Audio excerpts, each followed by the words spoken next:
Tim, I take it you're a Star Wars fan. You look like a Star Wars fan. Uh, I will say this. I am not currently a Star Wars fan. I do enjoy the Star Wars, but I got a little burned out on it over time. They make so much of them these days.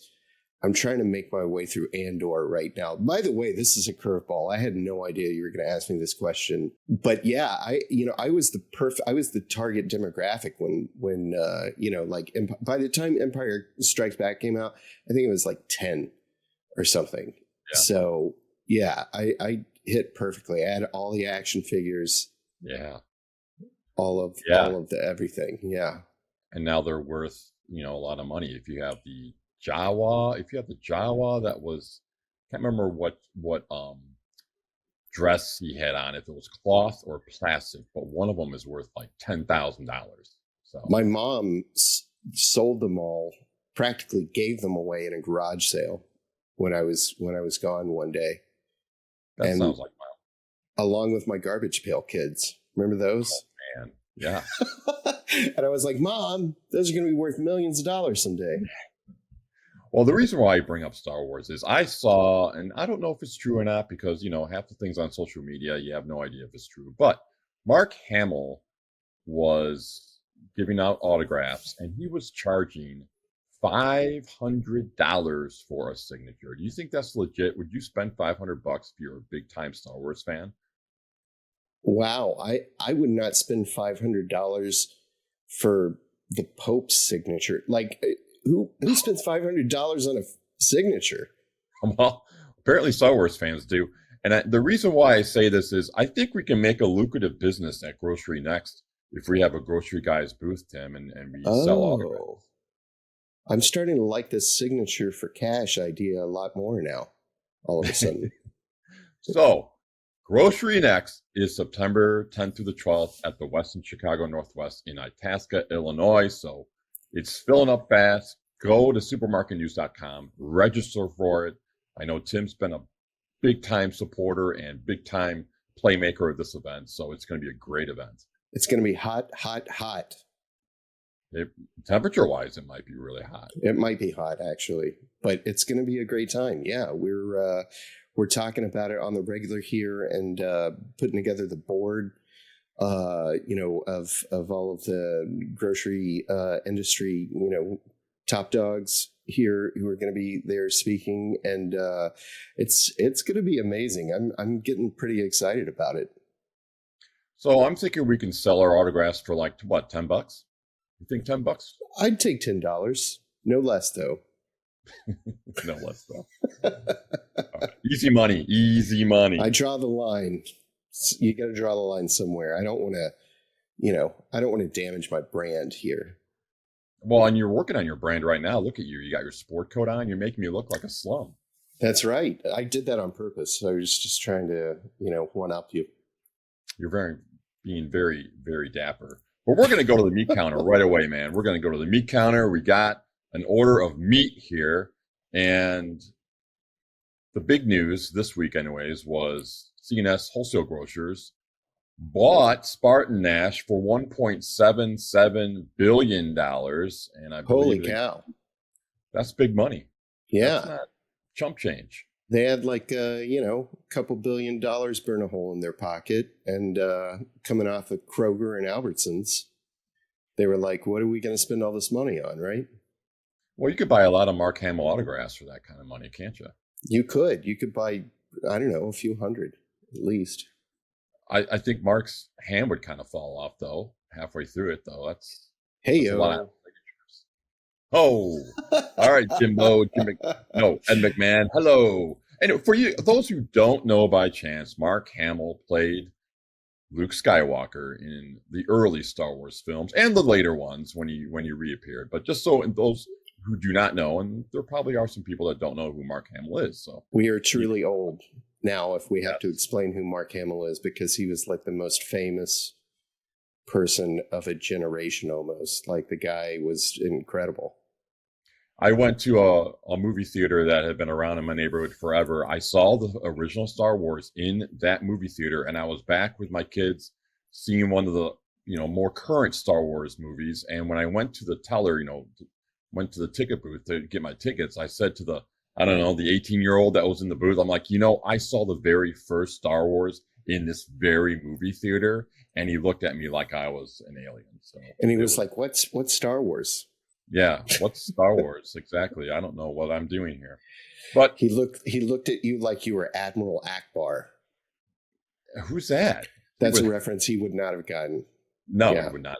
It's a trap. So you would have been even more confused. But we're going to continue to go back in the Wayback Machine here a little bit and talk about some activity that SpartanNash had late last year. And before we do that, I do have a sidebar on time travel, Tim. I am sorry, but time travel is not possible. And here's my theory. Stuff that's in the past, once it happens, it's done. It dissolves. Stuff in the future has not been created yet. Are you telling me, Tim, that there is a 14-year-old me stuck in time back in 1983? Are you telling me that, Tim? What? It can't be. It's hopefully it is, because simpler times, right? Things were a little easier back then, a little less complicated, I think. I'd love to go back to 1983. Return of the Jedi came out in 1983, so there you go. Stick with Star Wars. That's right. Oh, Return of the Jedi came out in 83. I forgot the years. So I would have been 9 years old when Return of the Jedi came out. That's how old I am. Or so no, I'm sorry, 11. I was pushing 14, and then you had the whole Princess Leia bikini scene. So there you go. I mean, I was all over the place in that movie. Holy cow! Right. You became a man that day, Bill. Yeah, that's right. I became a man. Exactly. But all right, sticking to the topic at hand, SpartanNash. Okay, SpartanNash in the month of October of last year, they acquired Fresh Encounter, which was about 49 stores in the Ohio Valley area. And then they also acquired Markham Enterprises, and that was only about 3 convenience stores. So not a huge buy. But earlier than that, in 2024, they acquired Metcalfe's Markets. So here we go. SpartanNash, they're rocking, they're rolling, they're making the acquisitions.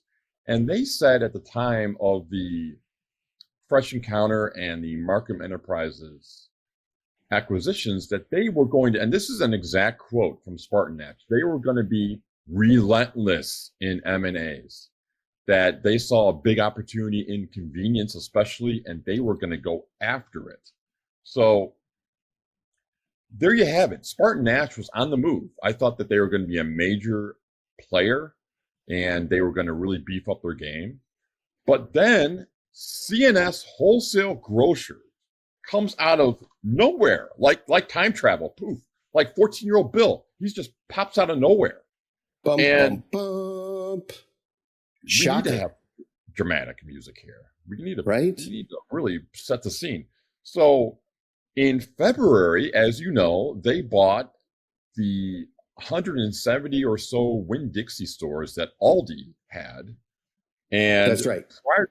Prior to that, they had about 30 grocery stores. They're a wholesaler. They're a distributor. That's what they do.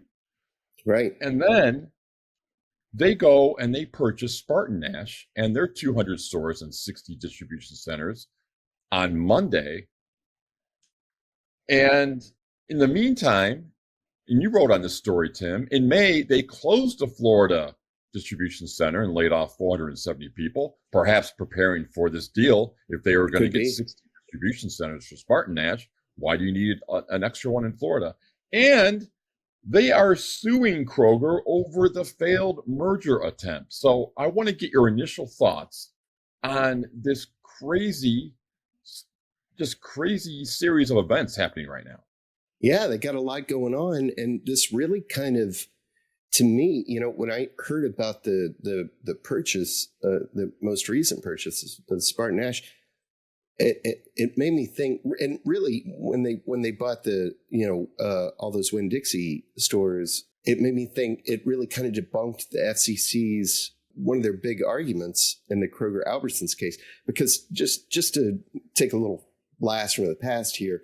They were going to, Kroger and Albertsons had their merger been approved, which it wasn't. It was rejected by 2 courts last year. They would have bought close to just shy of 600 stores.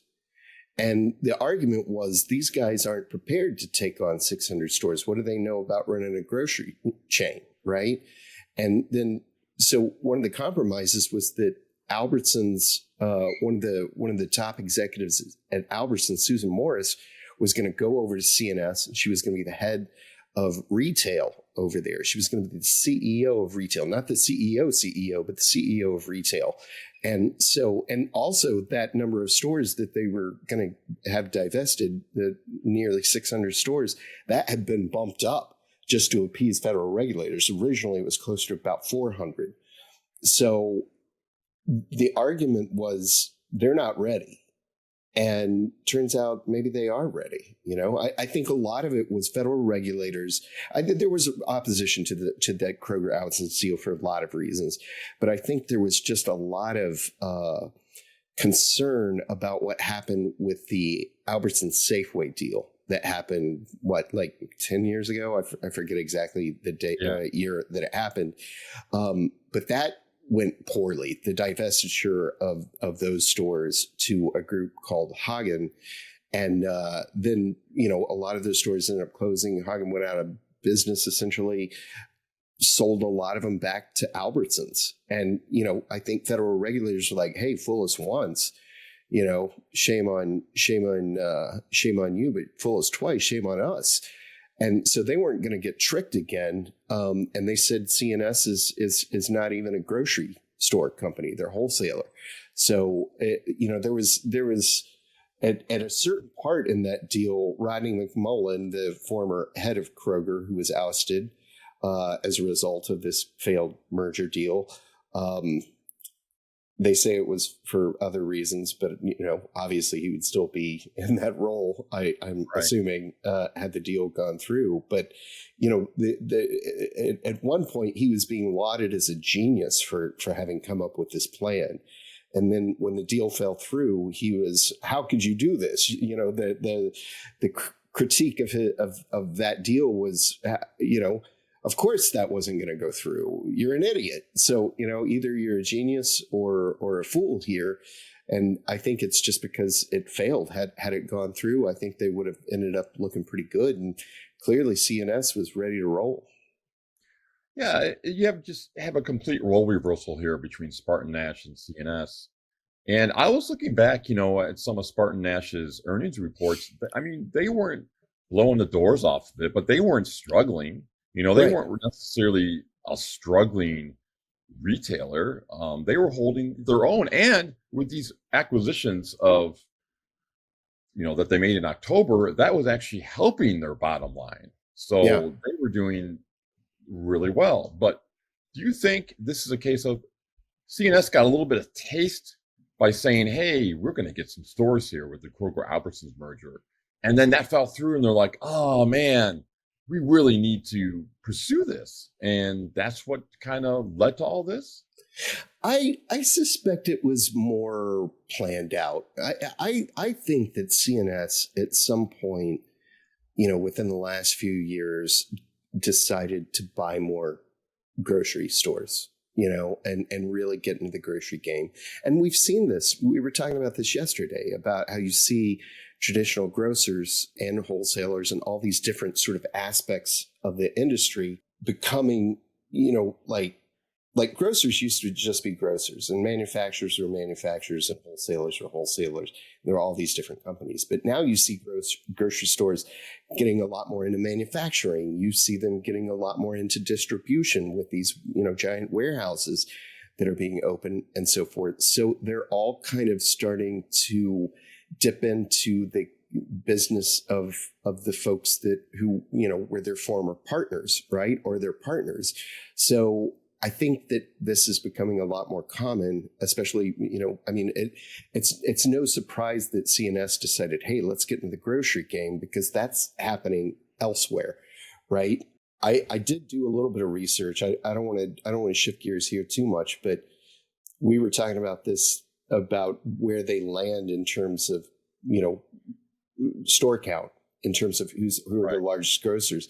And I was trying to figure this out last night. And it's kind of actually a trickier thing to figure out than you might think, because a lot of lists will have, Kroger separated out from its other banners, and it'll have Albertsons separated out from its other banners.